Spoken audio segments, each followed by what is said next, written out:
আসসালামু আলাইকুম। এই গরমে হঠাৎ করে রেডি করলাম পুডিং। পুডিংটা আমি নিজ হাতে তৈরি করলাম। আর এটা হচ্ছে আগার আগার পাউডারের পুডিং।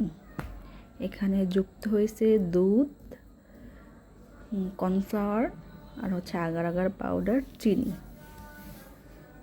তো আমি এটা হচ্ছে গতকাল সন্ধ্যায় বানিয়ে ফ্রিজে রেখে দিয়েছিলাম। তো আজকে সকালে বের করলাম। ভাবলাম একটু ঠান্ডা হলে তারপর এটাকে খাওয়া যাবে।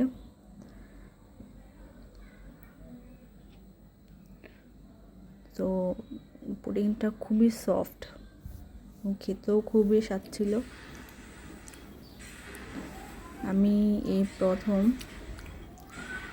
আমার নিজ হাতে তৈরি আগার আগার পাউডারের পুডিং খাচ্ছি। আর এই পুডিংটা খুবই দারুণ ছিল। আমি এর আগে ডিমের পুডিং খেয়েছি, তাও নিজে বানিয়ে, বা ডাবের পুডিং।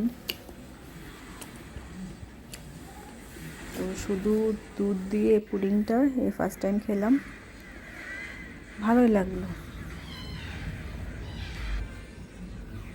এই গরমে কলিজা ঠান্ডা করার মতো একটা খাবার।